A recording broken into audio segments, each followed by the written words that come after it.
Muy bien, entonces empezamos nuestra segunda sesión de nociones de antropología, de qué es el hombre. Hoy nos toca hablar sobre, bueno, más que hablar, preguntarnos si somos libres. No sé qué impresión tienen Santiago y Alejandro, que son los que están viendo ahorita la sesión. ¿Qué, qué impresión da, no? ¿Por qué podemos decir que somos libres o en qué sentido podemos decir eso? ¿A ustedes qué dirían? ¿Qué dirían? ¿Hay alguna razón para decir que no somos libres? ¿Otra para decir que sí?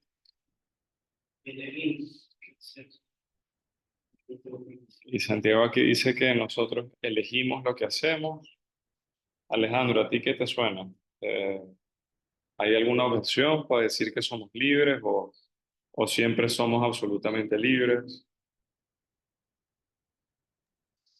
Pues sí, podríamos decir que somos libres, que tenemos la elección de nuestros actos, ya sean buenos o malos. Ok, o sea, tenemos experiencia de que a veces elegimos hacer cosas que están bien, que a veces elegimos hacer cosas que están mal. Ahora, yo les devuelvo la pregunta, porque ¿y qué pasa? ¿Nunca les ha pasado que hacen algo que quizá no querían hacer? Cuando la gente dice fue sin querer, ¿no? No solamente en ese caso, sino hay otras ocasiones en las que uno dice, bueno, no sé, yo quizá no quería hacer exactamente esto, pero sí quería, pero no quería. Entonces, ¿qué pasa ahí? Si somos libres, ¿por qué pasa eso? Que haces algo que no te gusta, pero legalmente lo haces por responsabilidad. Ok, quizá por responsabilidad, por una cosa externa, pero también a veces pasa, por ejemplo, que me gusta pegarle a mi hermano pequeño, aunque no me debería gustar, no sé, no querría que me gustara, pero me gusta pegarle, ¿no? O, o me gusta,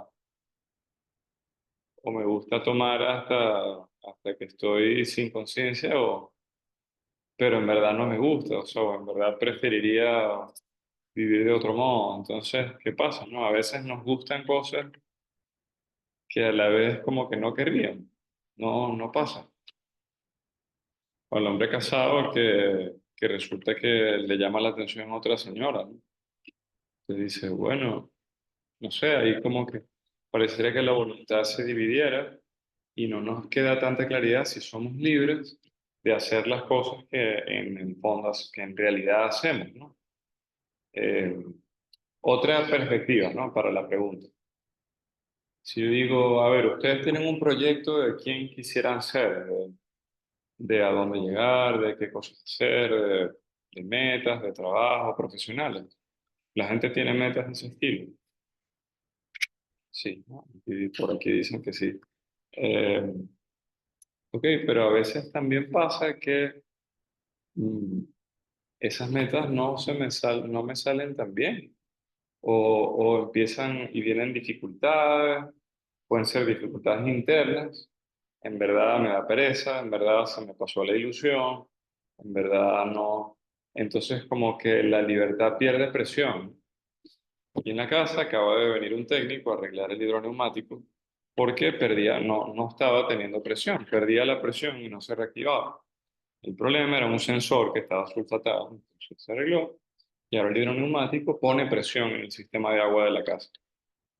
Nuestra libertad, que es como la que le pone presión a la voluntad para que haga lo que hemos visto que queremos hacer, lo que es bueno hacer, a veces le pasa que pierde presión. Nuestra libertad es como si el motor se le apagara, porque se nos quitan las ganas.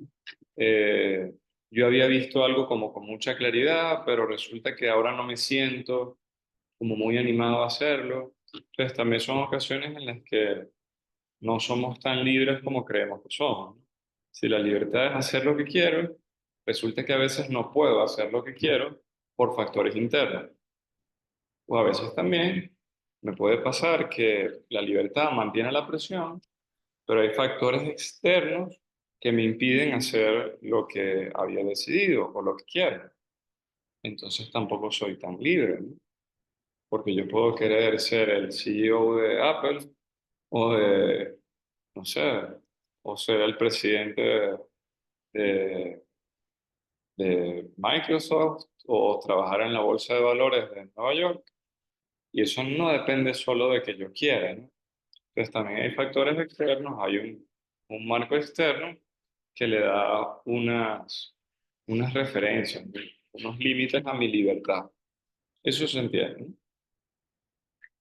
Ahora, si preguntáramos eh, ¿de qué depende que seamos libres? O sea, en la naturaleza, viendo hacia adentro ahorita, ¿no?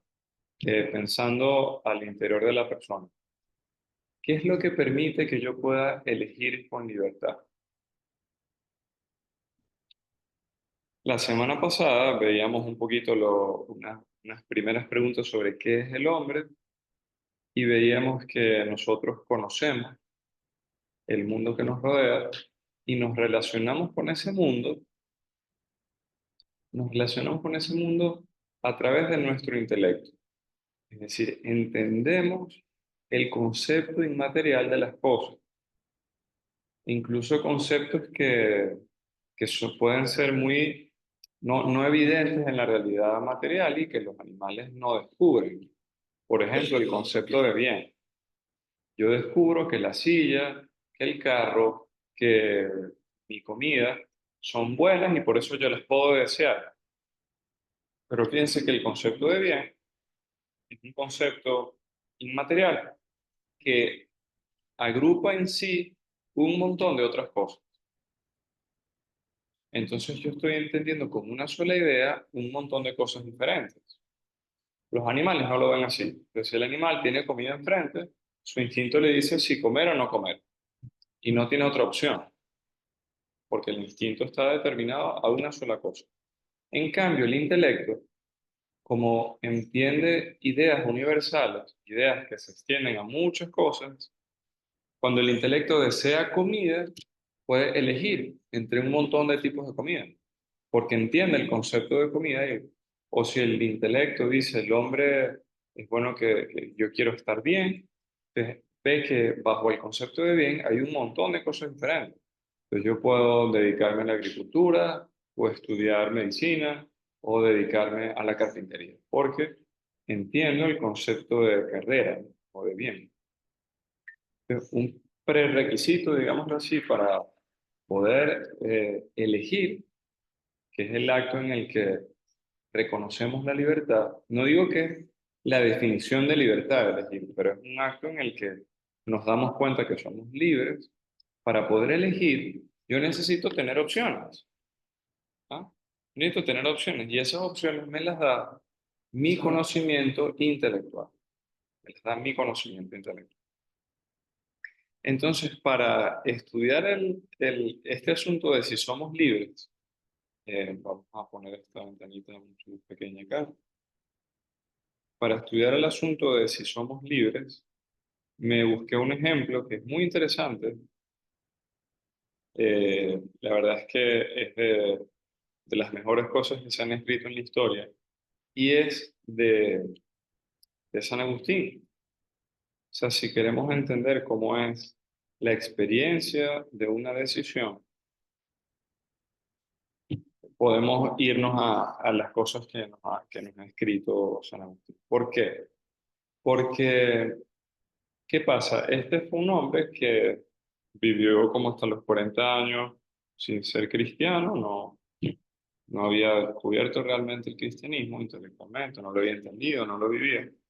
Y llega un momento en que dice, entiende la opción, o sea, reconoce la opción, yo quiero ser cristiano, entiende que debe ser cristiano, eh, le atrae todo aquello, en verdad lo desea, pero a la vez se da cuenta que no es tan libre como querría, porque eh, está acostumbrado a vivir con su concubina y no se siente libre de vivir la castidad, ¿no?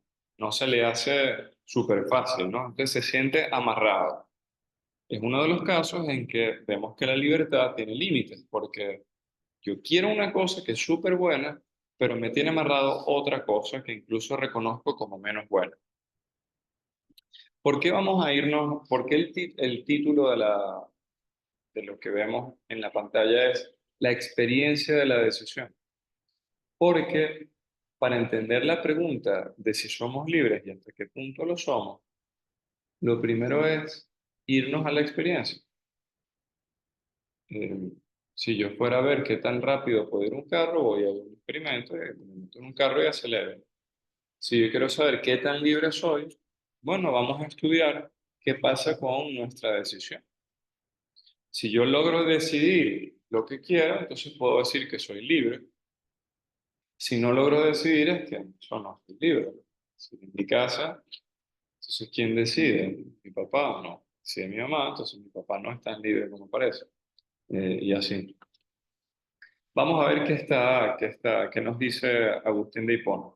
Él eh, estaba como entendiendo todo su problema y trata de describirnos qué pasó en su interior, o sea, qué estaba pasando en su voluntad, qué pasaba dentro de su alma cuando estaba por decidirse y sobre todo cuando experimenta las opciones entre decidirse por su conversión y proponerse vivir correctamente su sexualidad y dejar de vivir con su concubina y empezar a vivir una vida cristiana, de amistad con Dios.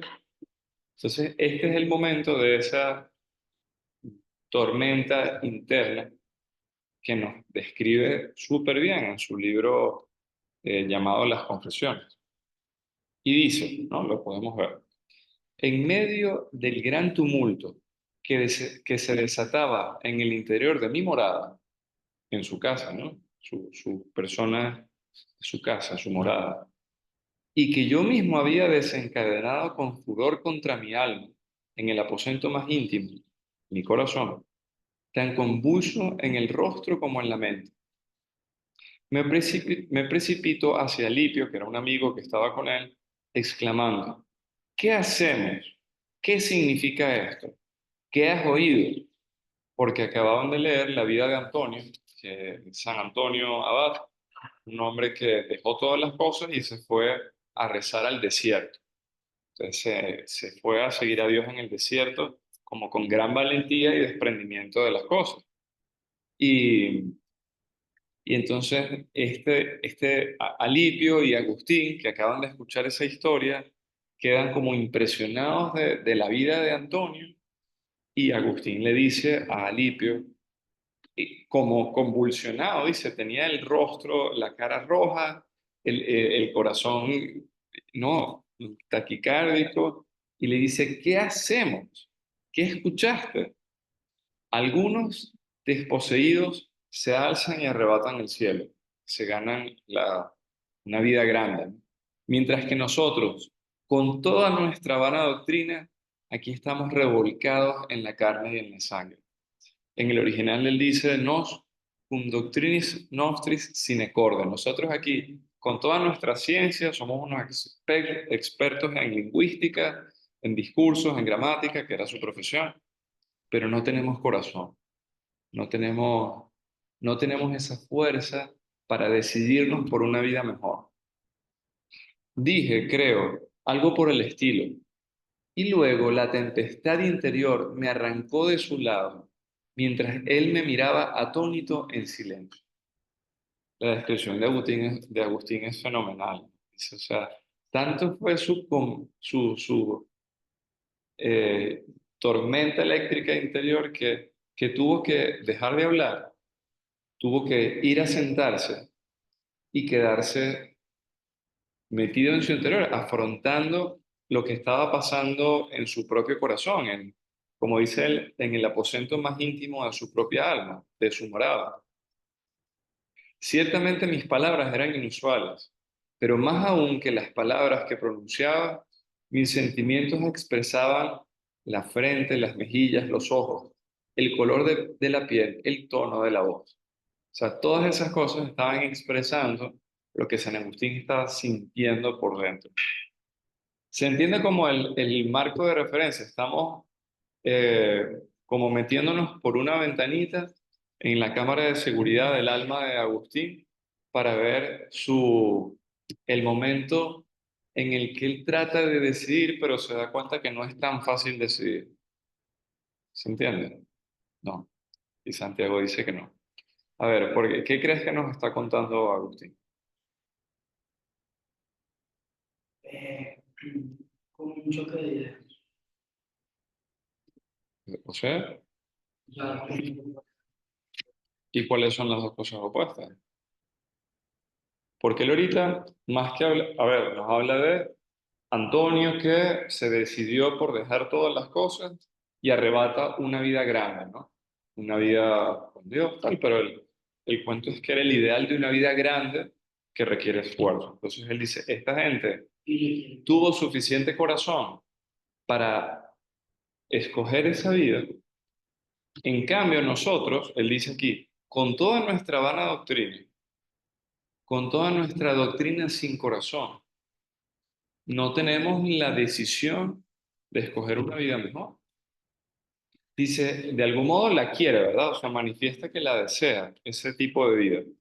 Pero se da cuenta que no tiene suficiente presión en el sistema de tuberías de agua de la casa. O sea, no, él abre el grifo y no sale el agua. Y tiene un conflicto interior porque su voluntad, o sea, su intelecto ha reconocido el bien de esa vida grande, su voluntad le parece una cosa atractiva, entonces él está describiendo cómo su voluntad se pelea contra su propia voluntad. Fíjense cómo empieza el texto. En medio del gran tumulto que se desataba en el interior de mi morada y que yo mismo había desencadenado con furor contra mi alma en el aposento más íntimo.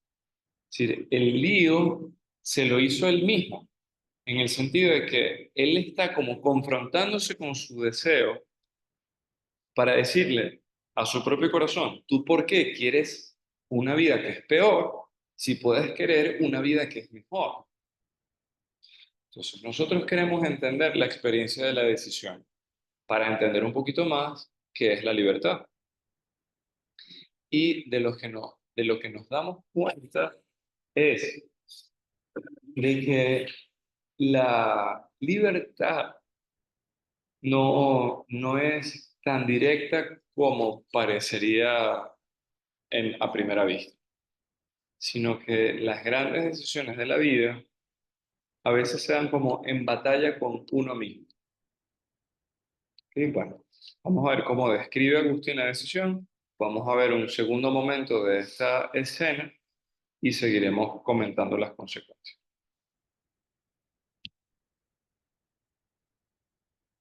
Luego seguimos con la experiencia de la indecisión. No solo es la experiencia de la decisión, sino cómo Agustín nos transmite la experiencia de su indecisión. Eso está bien interesante. Dice, sigue describiendo lo que pasa. En las tormentas de la duda, hacía con la persona muchos de los gestos que los hombres a veces quieren hacer, con la cara, quiere decir, hacía con mi cara, pero no logran hacer. Se dice, yo estaba moviendo mis brazos con la cara roja, tal, y hay hombres que no pueden mover los brazos. Por ejemplo, porque les faltan las extremidades necesarias, ¿no? Porque no tienen brazos. O porque éstas están atadas por ligaduras, por cadenas, ¿no? Inertes por enfermedad o impedidas de alguna otra manera. O sea, dice Agustín que él estaba como exacerbado y moviéndose y agarrándose los pelos y tratando de saber, cónchale, yo por qué no me decido, y movía los brazos y comenta que hay gente que no puede mover los brazos porque se lo impiden otras cosas. Es decir, me arranqué el cabello, me golpeé la frente, me apreté las rodillas entre los dedos cruzados, haciéndolo porque así lo quería. Podría haber querido y no hacer si las extremidades no me hubieran obedecido por la imposibilidad de mover. ¿Se entiende? Él está diciendo, yo en ese momento me estaba moviendo porque quería mover y lo podía hacer porque tengo brazos, tenía la libertad de moverme. No hubiera podido moverme si estuviera amarrado o algo así, ¿no? ¿Y por qué nos está hablando esto? Porque Agustín quiere contrastar el hecho de que si su alma mandaba a su cuerpo que se moviera, su cuerpo se movía, pero que su voluntad, cuando se ordenaba a sí misma, amar a Dios y cambiar de vida y desear una vida grande, no podía. Vamos a seguir leyendo. Y mientras hacía muchos gestos para los cuales querer no equivalía a poder, no hacía el gesto que me atraía con un deseo incomparablemente más vivo y que al instante, apenas querido, podría haber hecho. Porque al instante, apenas querido, lo habría querido sin duda. ¿Qué está diciendo? Él decía, yo, mientras movía mucho los brazos y me golpeaba la frente y me alaba los pelos, podía hacer algo que quería.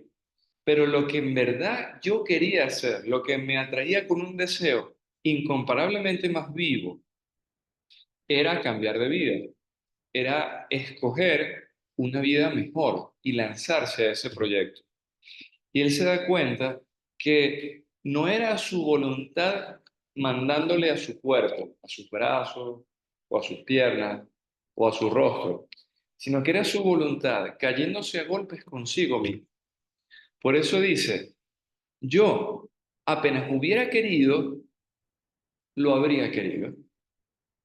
Porque si su voluntad en verdad quisiera, con una decisión firme, ya fuera la decisión. O sea, él lo que quiere decir es que escoger una vida mejor, proponerse una vida buena, no depende de poder mover los brazos, sino solamente de decidirse. ¿Se entiende eso? Es distinto mover una mano, que puedo no tenerla, a decidirme por vivir bien. Él dice, en el caso de vivir bien, la posibilidad y la voluntad se equivalían. El solo querer ya era hacer. Porque si él se hubiera en ese momento decidido por la vida buena, ya hubiera estado decidido, ya hubiera cambiado de vida. Sin embargo, no se hacía nada. El cuerpo obedecía al más tenue querer del alma, moviendo a su antojo las extremidades con mayor facilidad de lo que el alma no se obedecía a sí misma para realizar en su voluntad una gran voluntad suya. Dice, el alma que quiere poquito mover un brazo y lo mueve, el alma quiere con toda su potencia cambiar de vida y no lo lograba, ¿no? Su propia alma no le obedecía. Entonces, ¿qué pasó aquí? ¿Qué piensan ustedes? ¿Este hombre es libre o no es libre? ¿Qué está describiendo? O sea, ¿cuál es nuestra experiencia de libertad? Poder decidir, ¿no? Pero él estaba pudiendo decidir. Ok. Entonces, sobre esto, ¿qué podemos decir? ¿Agustín era libre o no era libre? Alejandro, ¿cómo ves la cosa? ¿Crees que este hombre era libre o qué le pasaba? Pues yo diría que se puede decir que no, porque él quería muchas veces hacer algo y no podía. Claro. Y parece mentira, ¿no? Fíjense, muchachos, la dinámica de de la libertad es el hecho de que nuestra voluntad puede escoger por sí misma. O sea, la voluntad no depende de otra cosa para querer, sino de sí misma. En ese sentido, la mano para moverse necesita de la voluntad, pero la voluntad para moverse no necesita de otra cosa, sino de la voluntad. ¿Me entienden? Es como un motor en sí mismo, ¿no? Tiene el combustible necesario para moverse, para escoger, para amar el bien, para amar algo que se le presenta como muy bueno. Entonces, ¿cómo funciona? El intelecto descubre un bien posible, un bien para la acción, por ejemplo, el bien de trabajar. Entonces, el intelecto entiende que es trabajar, ese sujeto ya ha aprendido a hacer ese trabajo y decide hacerlo. Entonces, ¿por qué lo decide? Porque ve el trabajo como un cierto bien. Entonces, ama ese bien. La voluntad, amando ese bien, se decide por lanzarse a ese proyecto y se pone a trabajar. Eh, entonces Agustín nos comenta, él había entendido el bien de una vida heroica, de una vida de virtud, de una vida que le daba posibilidad a una mayor felicidad, pero la voluntad no le estaba haciendo caso. ¿A quién? No se estaba haciendo caso a sí mismo. Entonces, ¿qué podemos ver de esto? Que realmente nuestra libertad, para ser libertad, lo primero que necesita es conocer el bien. O sea, la libertad es la gran fuerza que nosotros tenemos para decir, yo hice eso bueno porque yo lo quería. Esa es la capacidad que tenemos de enamorarnos del bien. Igual que le pasa a un chamo que se enamora de una muchacha, tiene esa capacidad de enamorarse. Si no tuviera la capacidad, no se enamoraría. Nuestra voluntad es la capacidad de enamorarnos del bien que encontramos en el mundo, del bien que encontramos para la vida. Ahora, ¿qué pasa? Que ese enamoramiento requiere no solo de la capacidad de enamorarse, sino de declararse, o sea, eh, de poner, de poner unas herramientas concretas en acción para perseguir esos bienes. Entonces, en eso, nosotros somos libres porque reconocemos esos bienes y podemos desearlos, pero también nos damos cuenta, con la experiencia de nuestra indecisión, que necesitamos fortalecer nuestra libertad, nuestra propia voluntad, para ser más libres. O sea, que necesitamos, por ejemplo, ejercitarnos en el orden, en la laboriosidad, en la prudencia, en la amabilidad, para luego lograr ser libres de decidirnos por el bien de tratar bien a un amigo, por el bien de ser un buen profesional, por el bien de comer con moderación. Yo, para que mi voluntad pueda tener la fuerza, o pueda, mejor dicho, desencadenar la fuerza que ya tiene, hay otras cosas en mi alma, en mi persona, que tienen que estar como afinadas, ¿no? Tienen que estar como entrenadas para que la voluntad sea realmente libre. ¿Qué era lo que en el fondo le pasaba a Agustín en este caso?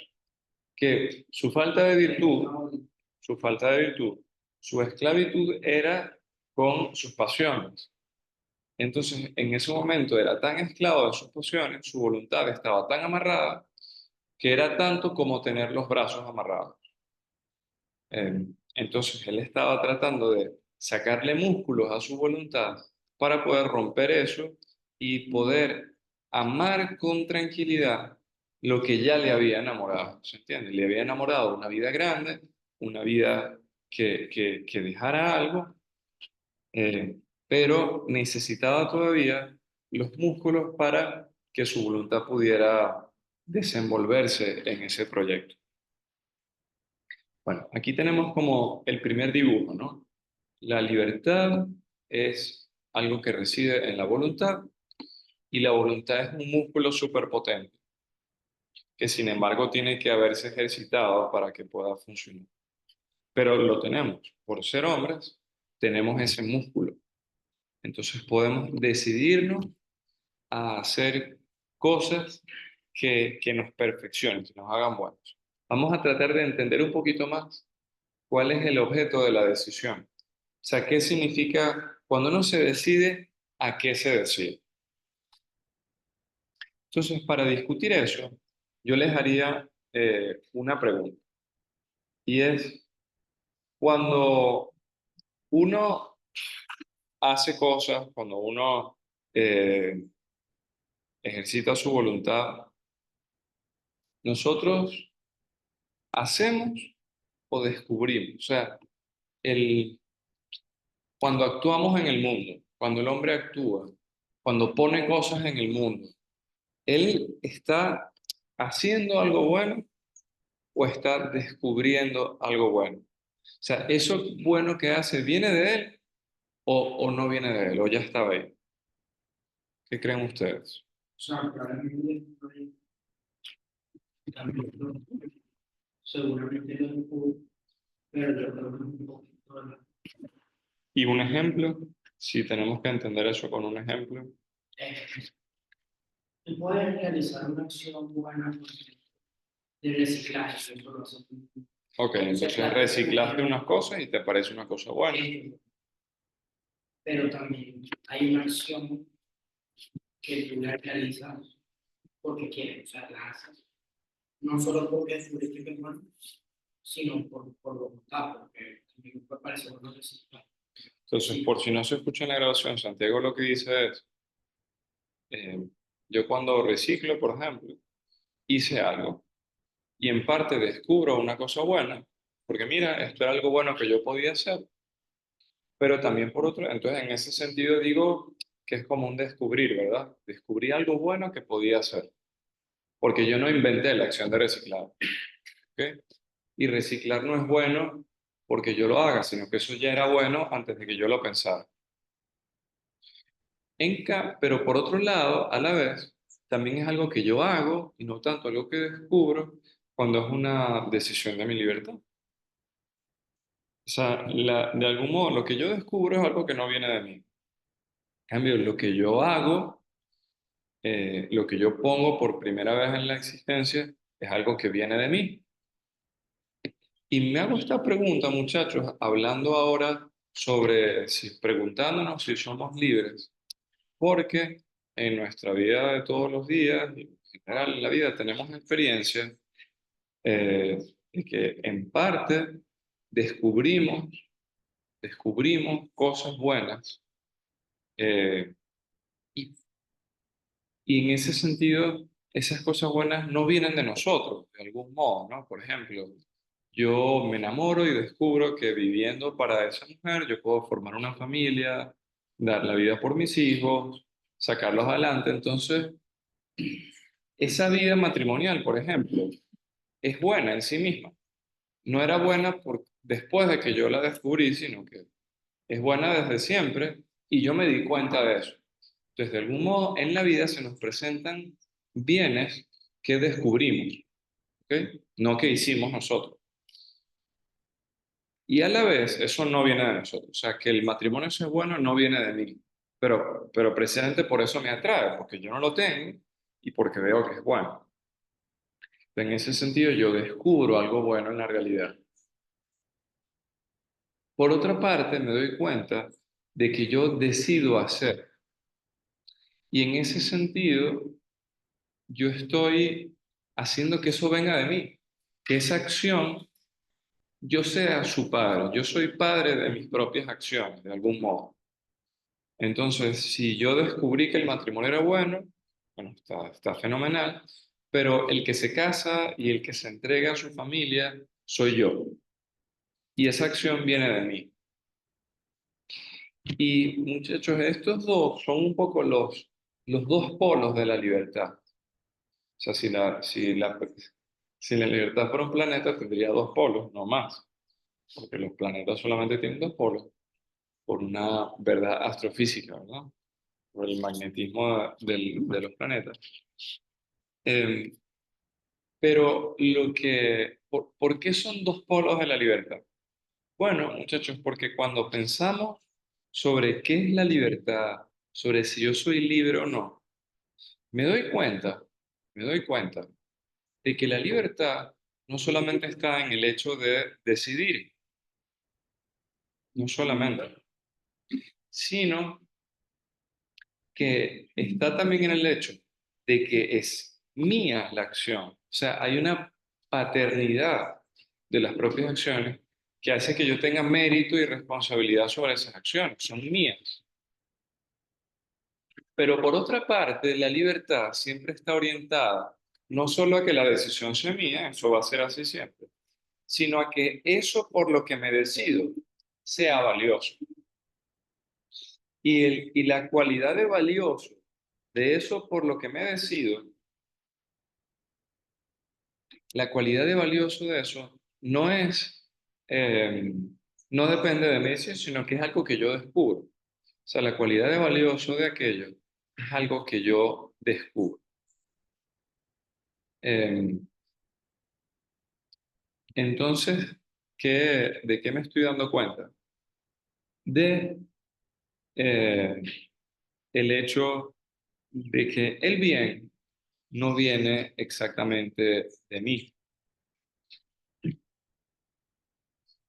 Sí, a ver, ahorita respondemos a eso, ¿dónde está el bien? ¿No? Si el bien no viene de mí, ¿de dónde viene? Ahora me quiero quedar con esta, luego de haber visto esta pregunta de, cuando uno actúa, lo que hace es hacer o descubrir. Bueno, pues las dos cosas. ¿Y eso qué me quiere decir? Que mi propia libertad me da una apertura a descubrir. Si yo no pudiera hacer libremente, no podría descubrir y poseer las cosas buenas que me encuentro en la vida. ¿Ok? No podría ser bueno y vivir el matrimonio, no podría ser bueno y tener una buena carrera profesional que deje mucho a los demás y a mí, a mi desarrollo personal, a mi familia, a mi sociedad. Entonces, la libertad es como una flecha, es como un vector, porque apunta a un lugar. La libertad está apuntando a un lugar. No solo está en el hecho de hacer, que es algo que existe la decisión, sino que está también en la libertad, parte de su estructura, de su belleza, está no solamente en que existe, sino en que apunta a un lugar, en que apunta a descubrir el bien posible para la vida. Apunta a descubrir eso. De modo que la libertad, como nos preguntamos al inicio de esta sección, no es solamente elegir o no elegir, no está solo en elegir, porque en ese sentido un perro escoge entre ir por un cruzar hacia la izquierda o a la derecha, ¿no? La libertad no está tanto en elegir, que está, sino que su grandeza está en lo que descubre, está en a dónde apunta ese vector. Dijimos que la voluntad busca el bien y la libertad es la fuerza que tiene la voluntad para poder aferrarse a ese bien. Y eso nos lleva a una pregunta, y es, ¿cuál es la función de la libertad en la estructura de nuestra persona? ¿Cuál es la función de la libertad en, en mi, en mi vida? Pues la función de mi libertad es que yo pueda perfeccionar mi propia existencia. ¿Y qué es eso? Perfección, en este sentido filosófico, no es todo bien, ¿no? Perfección es que todo está bien, sino que perfección viene de dos palabras latinas, una preposición y de una, y de un verbo, que es el per, que es a través, y el facere, que en las raíces verbales se transforma en ficere, ¿no? Entonces, perfección es algo que está hecho por completo.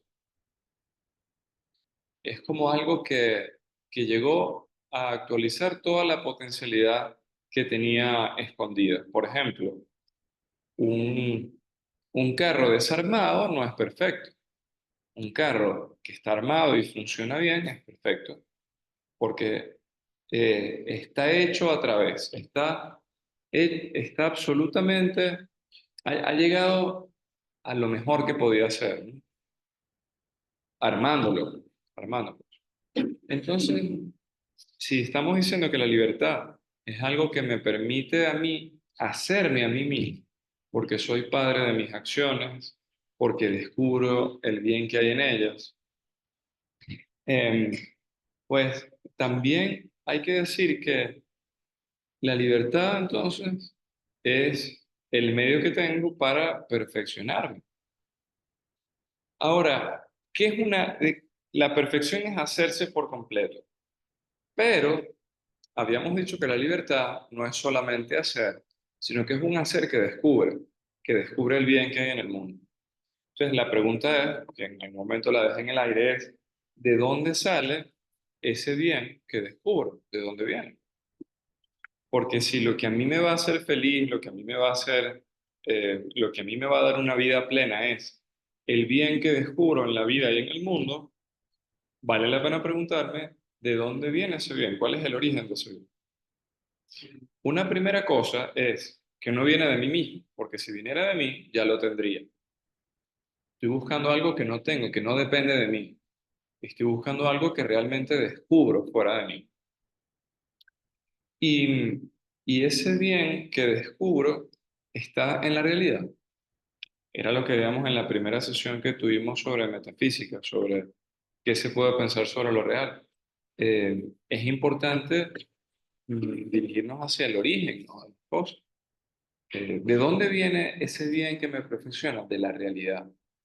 O sea, el hombre se hace bueno confrontándose con la realidad y descubriendo en la naturaleza las cosas a las que está llamado. Entonces, por ejemplo, no podemos poner 7 ejemplos porque tenemos tiempo limitado, pero lo que quiero decir aquí es que la felicidad propia del hombre, su perfección, la libertad está apuntando a la felicidad, está apuntando al bien propio de la persona humana. La libertad está para que seamos felices y lo seamos porque queremos, o sea, que lo seamos porque yo lo decidí, yo me lancé en ese proyecto que me hizo feliz. Ese bien y esa felicidad que estamos buscando están en la naturaleza de las cosas, en lo que estaba ahí y que no depende de mí. Por eso lo que a mí me va a hacer feliz, lo que a mí me va a perfeccionar, lo que a mí me va a hacer por completo, no depende de mí. Eso es algo que descubro, no es algo que hago. Eh, que a mí me pueda hacer feliz entregarme a una mujer y dar la vida por unos hijos y sacarlos adelante, no depende de mí. Eso hace feliz a un hombre. Eso hace feliz porque lo hace bueno. Entonces yo no decido qué cosas me hacen bueno o qué cosas no me hacen bueno, sino que las descubro. Y en la medida en que las deseo y las escojo libremente, eso me perfecciona y me lleva a mi plenitud. Por eso en el ejemplo de Agustín, eh, él se daba cuenta de que no iba a ser bueno de cualquier manera, sino que iba a ser bueno escogiendo una vida grande. Y se da cuenta que eso es lo que lo podía hacer feliz y perfeccionar. Entonces, con todo esto, nuestra última pregunta de la sesión, ¿a dónde vamos a parar? O sea, ¿a dónde apunta todo esto? Decimos que la libertad es como un vector, porque no solamente tiene una dimensión, no solo tiene una magnitud, sino que tiene una dirección, ¿no? Apunta a un sitio. Eh, Y quería, bueno, que distinguiéramos entre que es un fin, ¿no? Bueno, ¿a qué fin lleva la libertad? ¿Qué es un fin? Y los griegos, que eran a veces tenían cosas muy precisas a veces en su lenguaje, muy interesantes para la filosofía, distinguían 2 tipos de fines. O sea, había 2 palabras para decir fin en griego. Una palabra, esperas, que significa no la fruta, sino algo que termina. Un término, ¿ok? Esto llegó hasta aquí. Entonces, la muerte, por ejemplo, es un término. Hasta ahí llegué y después me morí. En cambio, telos o celos, en pronunciación original, es algo que me atrae. Es una finalidad, es un objetivo. Entonces, no es lo mismo un objetivo que un final, ¿ok? No es lo mismo finalidad que final, en ese sentido. Y es interesante que nos planteemos, ¿somos libres? Bueno, hemos visto que la decisión es un testigo de que somos libres. Nos damos cuenta que somos libres porque decidimos. Pero luego fuimos como más a fondo y vimos que la libertad no es solamente hacer, sino que es descubrir el bien que hay en la realidad, porque solamente ese bien me puede perfeccionar verdaderamente. Y más aún, esta es la última idea, es ¿cuál es la vocación de la libertad? O sea, ¿qué es lo que qué es lo que hace grande la libertad? no su término, ¿no? No el hecho de haber obrado, sino su finalidad, la felicidad. O sea, la felicidad, que luego podremos conversar un poquito de eso, la felicidad del hombre que está en ser bueno, en hacerse bueno con sus decisiones libres, que eso son las virtudes, eso es la fortaleza de su carácter, es lo que lo hace realmente libre y bueno. Esa es su felicidad, es una finalidad. Entonces, eh, cuando Agustín se preguntaba, yo soy libre, yo puedo decidirme por una vida grande, él, sobre todo, creo que hubiera dicho, lo que me iba a hacer libre no era tanto que yo fuera capaz de decidir, que se daba cuenta que tenía cierta capacidad de decisión, sino poder decidirse por lo que era mejor para su vida, poder decidirse por aquello que lo iba a hacer feliz de verdad. Si Agustín hubiera llegado a la conclusión de que él no podía decidirse por una vida grande, hubiera dicho, entonces yo no soy libre. Pues ¿de qué me sirve decidirme por cosas chiquiticas? Bueno, sí, voy a trabajar bien, voy a hacer, a estudiar más gramática, que era lo que le hacía, y ya. Cuando lo que en verdad enamoraba a su voluntad era una vida grande, ¿no? Una vida heroica, una vida que fuera valiente, que dejara algo por Dios y por los demás con sus decisiones libres, ¿no? Entonces, ¿qué hace, para ir concluyendo, qué hace grande a la libertad? Su capacidad no solo de enamorarse de una vida buena, sino de producirla, sino de realmente hacerla. El hecho de poder buscar la felicidad como su finalidad. Muy bien. ¿Alguna pregunta sobre la libertad? Sobre si somos libres, no somos libres. Nos dimos cuenta que hasta cierto punto sí, que nuestra libertad tiene unos límites, que no cualquier cosa me hace más libre o más feliz, sino que me hace más libre lo que le hace bien a mi naturaleza. O sea, tus vicios no te esclavizan. En ese sentido, sí, unos límites de la libertad intrínsecos, límites malos, son mis propios vicios, ¿no? Porque no me dejan decidirme, no me permiten la decisión. En ese sentido, me esclavizan, exactamente. Hay otros límites de la libertad que no son negativos, que son los límites de qué soy yo soy hombre. Yo no soy pájaro, yo no soy gusano, yo no soy árbol. Entonces a mí no hacer fotosíntesis no me quita libertad. Y ser buen hombre y hacer las cosas bien me da más libertad. Alejandro, ¿alguna pregunta? ¿O ya estamos listos? Todo claro, todo claro. Oh, claro, por lo pronto, muy bien. Entonces lo que hacemos es mandarle saludos al futuro y parar la grabación.